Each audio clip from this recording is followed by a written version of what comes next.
Hey there! So I'm back.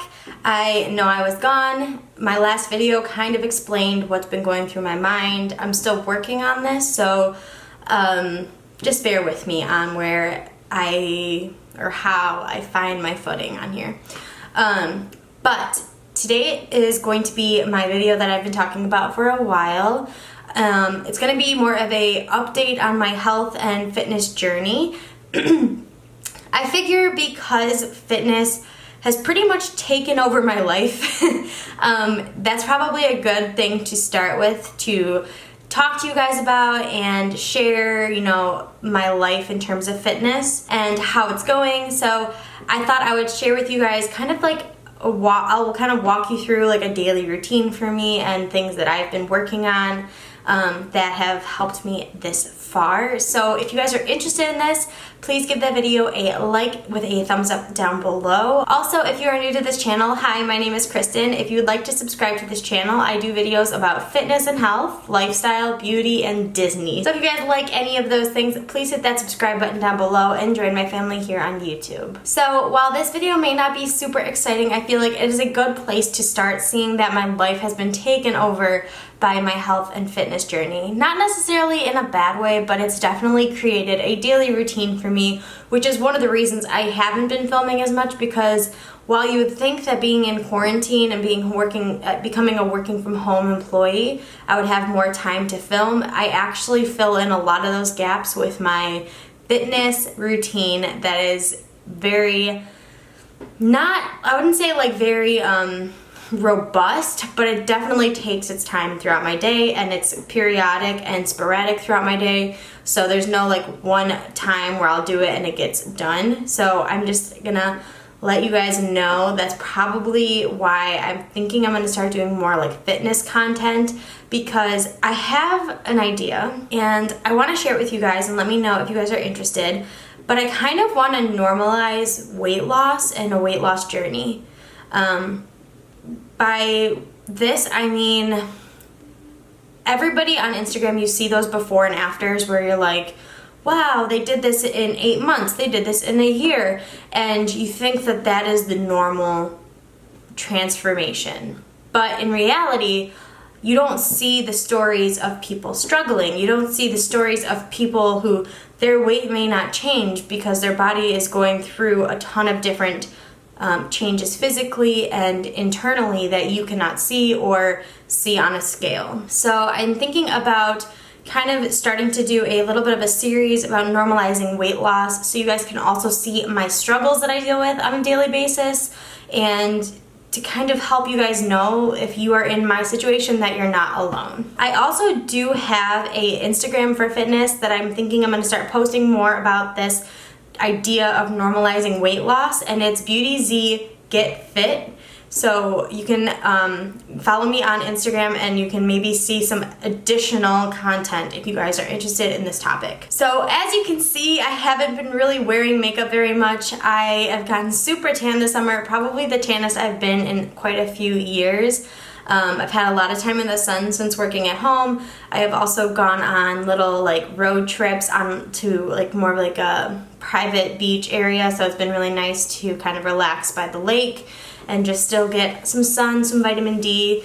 But yeah, so I haven't really been wearing makeup for, maybe like once or twice a week if I'm being completely honest. But when I do makeup, I still love it and I still want to get back to that content.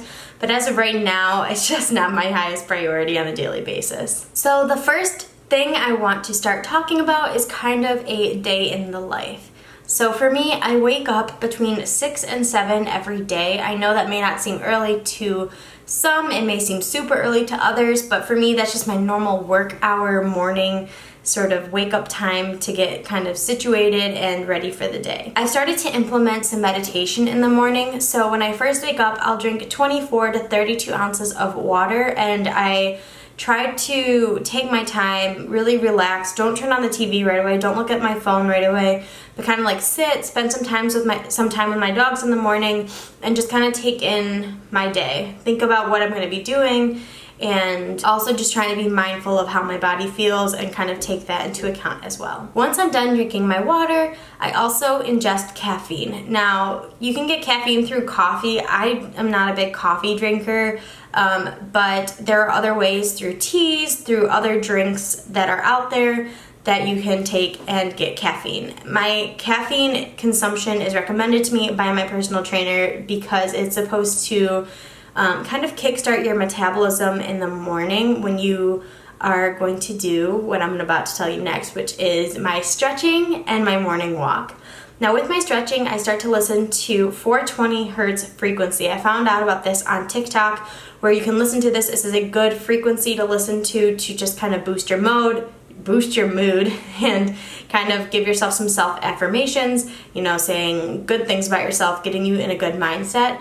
And then I found a frequency playlist on Apple Music. It's called Frequency Hertz Mind State Zen Path of Healing Energy. It's all really positive frequency sounds, and so I walk for my 20 to 30 minute walk in the morning listening to the frequencies because I don't want to get myself too worked up with music. I just kind of want it to be a very zen state, and it's been very nice to listen to that. So as I'm doing my stretches in the morning, I'm listening to the 420 hertz frequency. As I go for the walk, I listen to the frequency healing energy path playlist on Apple Music.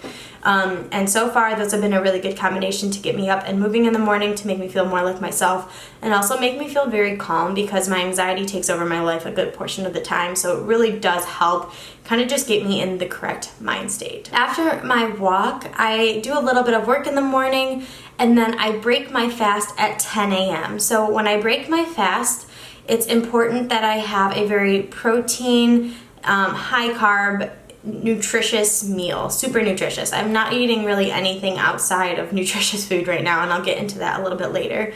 But I'll break my fast at 10 a.m.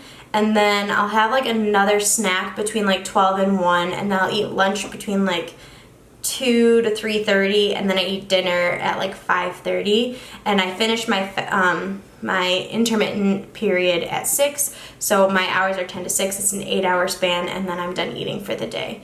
Now in that same time frame, in terms of besides having food, I drink a lot of water. I've been drinking up to at least a gallon of water a day. Most of the time it's more than that, just because I've really been craving a lot of water to heal my muscles after working out.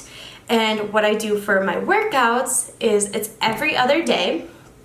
And on the day that I have my workout sessions, it's split into an AM and a PM session because of the volume of the workout. There's a lot of sets, a lot of different exercises, so my trainer wanted to break it up twice so it doesn't seem like a lot all at once, and it kind of gives my body a break in between. So my AM workout will usually be around 11 a.m. after I eat breakfast, and then my PM workout is usually around 3:30, 4 o'clock, and that is so I don't have to be fasted after I work out. So I try to work out and then eat my final meal. On the days that I'm not doing my sessions, I have conditioning. And so with my conditioning sessions, I do a more higher intensity workout, cardio workout, I guess you could call it a HIIT session, and I do that on an Airdyne bike or I do it with like a battle rope or kettlebell swings, or if you are a runner, you can do it with running. I am not a runner. And then I do a PM conditioning session, which is very much more laid back. This could be interval conditioning with walking, or it could also be a dynamic warm-up.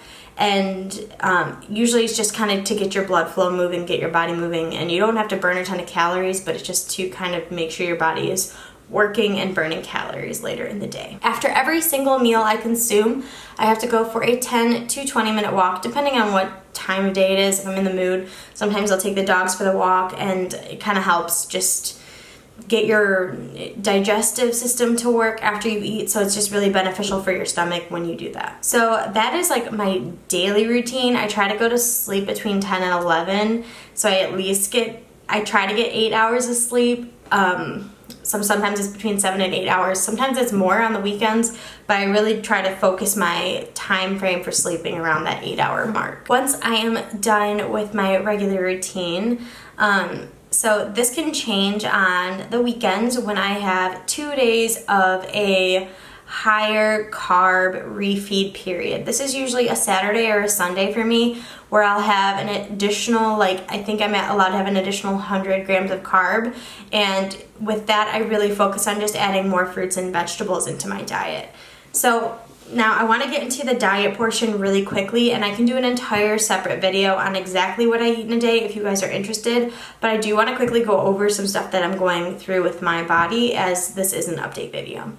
So I did take 2 different tests, which will help me to know how my metabolism works, know what foods work well in my body, what I digest well, and I found out quite a few things. So the first one I did was a 23andMe health and ancestry test.